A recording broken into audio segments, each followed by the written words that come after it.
अस्सलाम वालेकुम स्टूडेंट्स। हमने लीनियर ट्रांसफॉर्मेशंस की थी, किस तरह की मैपिंग्स लीनियर ट्रांसफॉर्मेशंस होती हैं या लीनियर मैपिंग्स होती हैं। आज हम प्रूव करेंगे कि derivative and integral mappings are linear mappings. तो सबसे पहले तो डेरिवेटिव मैपिंग्स और इंटीग्रल मैपिंग्स कैसे होती हैं ये हम देखेंगे, फिर उसको प्रूव करेंगे। तो ये हमारे पास लीनियर मैपिंग क्या होती है, बिटवीन टू वेक्टर स्पेसेस होती हैं, वी और वी। यहाँ पे वेक्टर स्पेस क्या होगी, पोलिनोमियल स्पेस। पोलिनोमियल स्पेस भी आपके पास वेक्टर स्पेस होती है, हम प्रूव कर चुके हैं। तो एक पोलिनोमियल स्पेस है डोमेन सेट में, जब आप उस पर डेरिवेटिव अप्लाई करेंगे, ये डिफरेंशियल ऑपरेटर है actually D over d T, या जिस भी वेरिएबल का पोलिनोमियल है। अगर टी में पोलिनोमियल है तो टी, अगर एक्स में पोलिनोमियल है तो x, D over D x. तो जब हम इस यहाँ से कोई फंक्शन लेंगे, पोलिनोमियल लेंगे, उस पर डेरिवेटिव अप्लाई करेंगे, तो वो जो आपके पास रिज़ल्ट आएगा वो भी इसी पोलिनोमियल स्पेस को बिलोंग कर रहा होता है। तो हम ये प्रूव करेंगे derivative mapping is actually linear mapping. क्या होगा, आप दो फंक्शन ले u plus we.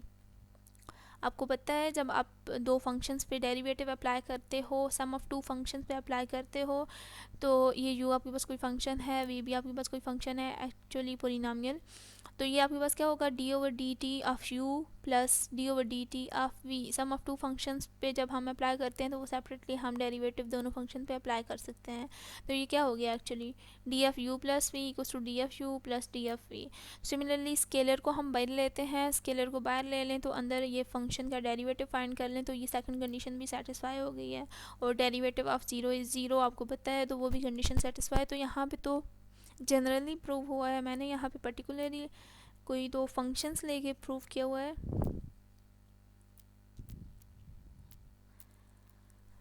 Derivative mapping है डी ओवर डी टी। यहाँ पे हम t as a variable use करें तो सो हम डी ओवर डी टी ले रहे हैं, और ज़ीरो का डेरिवेटिव ज़ीरो होता है, तो d f zero equals to zero हो गया।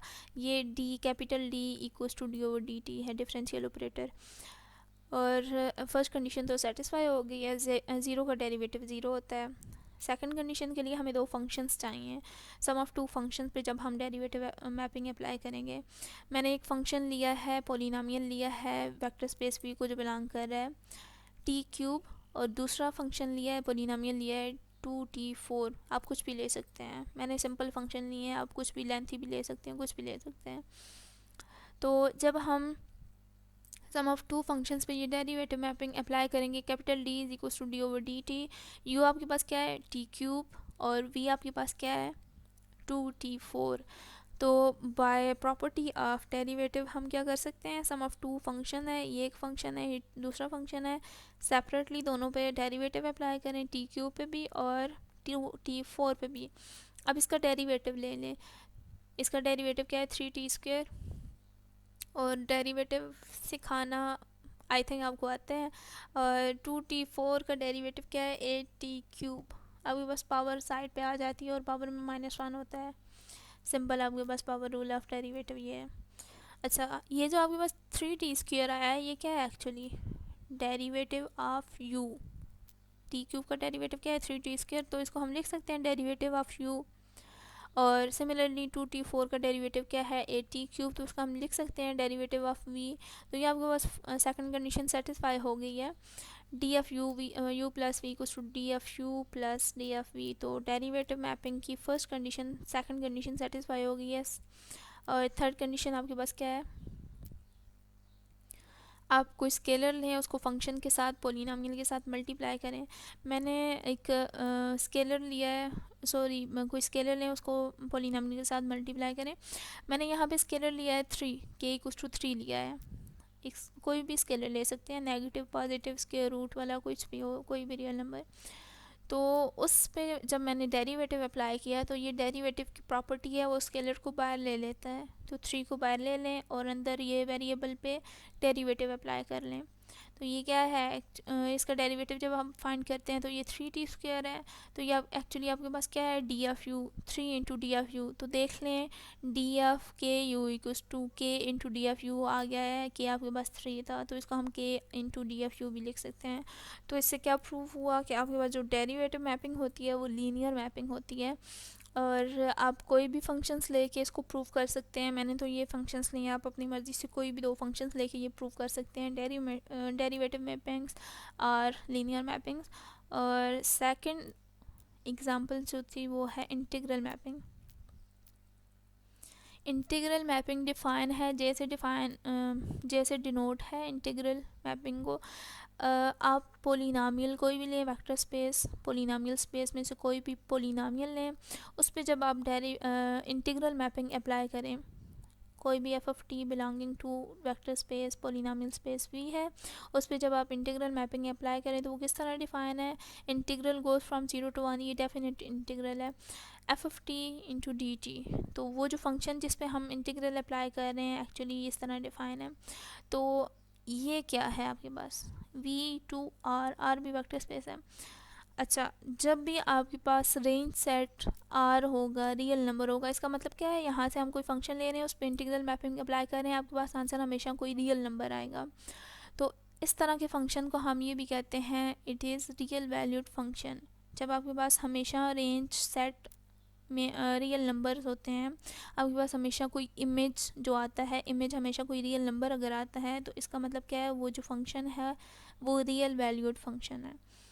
तो चले देखते हैं, हम पर्टिकुलरली कोई फंक्शंस लेते हैं। हमारे पास इंटीग्रल मैपिंग इस तरह डिफ़ाइन है, हम प्रूफ करते हैं कोई दो फंक्शंस लेके। एफ ऑफ टी है, मैं यू ऑफ टी कह देती हूँ, वी ऑफ टी कह देती हूँ, जिससे आप फेमिलियर हो। यू ऑफ टी आपके पास क्या है, वेरिएबल आपके पास टी है, तो सो यहाँ पे टी यूज़ किए हुए है। 4t+1 एक फंक्शन मैंने लिया है, एक पोलिनोमियल मैंने लिया है, और दूसरा मैंने फंक्शन लिया हुआ है v of t 3t square root t. तो यहाँ पे अच्छा, यहाँ पे ज़रूरी नहीं है ये वी कोई पोलिनोमियल स्पेस की हो, T power 1/2 is not polynomial, तो आपके पास कोई भी फंक्शन हो सकता है। फंक्शन स्पेस भी हमने प्रूव किया था इज़ अ वेक्टर स्पेस, तो ये भी वेक्टर ही है, वेक्टर स्पेस की एंट्री है। दो फंक्शन मैंने लिए हुए हैं, u f t and v f t. अब मैं प्रूव करती हूँ कि J f u plus v equals to J f u plus J f v. तो सबसे पहले तो आपको ये पता होना चाहिए कि जे एफ यू क्या है। जे एफ यू क्या है, यू आपके पास क्या है, function. By definition of our mapping, आप किसी फंक्शन पे इंटीग्रल मैपिंग अप्लाई करोगे तो क्या होगा, 0 to 1 u into D T, ये जो फंक्शन जिस पे आप अप्लाई कर रहे होगे यहाँ पे आएगा।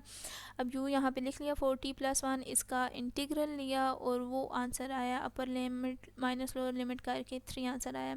सिमिलरली जे एफ वी क्या होगा, वी यहाँ पे 3t स्क्वायर रूट है, इस पर जब आपने इंटीग्रेशन अप्लाई की, upper limit minus lower limit की, तो आपके पास आंसर 2 आया है। तो आपके पास एक्चुअली आंसर में क्या आना चाहिए, 3+2। तो यहाँ पे देख लें, सम ऑफ टू फंक्शन भी करके देख लेते हैं। Bye definition of our mapping आपके पास क्या होगा, ये u प्लस वी यहाँ पे आ जाएगा, 0 to 1 उसी तरह मैपिंग डिफाइन है। अब u क्या है, 4t+1 एंड v क्या है, 3t स्क्वायर रूट। और यहाँ पे आप सेपरेटली, ये भी इंटीग्रल की प्रॉपर्टी है, आप इंडिविजुअली सारे फंक्शंस पे आप 4t पे अलहदा से इंटीग्रल अप्लाई कर सकते हैं, 1 पे अलहदा से इंटीग्रल अप्लाई कर सकते हैं, इस पे अलहदा से इंटीग्रल अप्लाई कर सकते हैं। तो यहाँ पे मैंने इंटीग्रल अप्लाई किया हुआ है 4t+1 पे और 3t स्क्वायर पे अलहदा अलहदा। अब इस इंटीग्रल को सॉल्व किया है, इंटीग्रल को भी सॉल्व कैसे करते हैं, इंटीग्रल कैसे फाइंड करते हैं, आपको पता है कैसे फाइंड करते हैं। वेरिएबल की पावर में +1 होता है और डिनोमिनेटर में वही n+1 आता है। तो 1 का इंटीग्रल हमेशा वो ही जो वेरिएबल होता है, एक्चुअली ये डी और ये इंटीग्रल आपस में कैंसिल होकर टी रह जाता है, और ये आपके पास लिमिट्स ऑफ इंटीग्रेशन है। सिमिलरली 3t स्क्वायर रूट का जो इंटीग्रेशन है वो ये है, इसको सॉल्व किया, upper limit minus lower limit की, और ये देख लें आपके पास 3 आ गया और ये 2 आपके पास आ गया है, 3+2 it is actually image of function u है और ये इमेज ऑफ फंक्शन v है। तो इसको हम लिख सकते हैं J f u and J f v. तो आपके पास इंटीग्रल मैपिंग की फर्स्ट कंडीशन सेटिस्फाई हो गई है। सिमिलरली अच्छा, एक बात और, जे एफ 0 = 0 ये भी है। हमेशा डेफिनेट इंटीग्रल जब भी आप लेते हो तो इंटीग्रल ऑफ 0 इज़ 0 होता है। तो ये मुझे बताइएगा कैसे होता है, आपने खुद सॉल्व करना है। जे एफ, एक तो ये प्रॉपर्टी हमने सेटिस्फाई करनी थी ना, 0 फंक्शन पे जब आप इंटीग्रेशन अप्लाई करोगे, यहाँ पे 0 फंक्शन होगा, यहाँ पे 0, तो उसकी इंटीग्रेशन क्या होगी।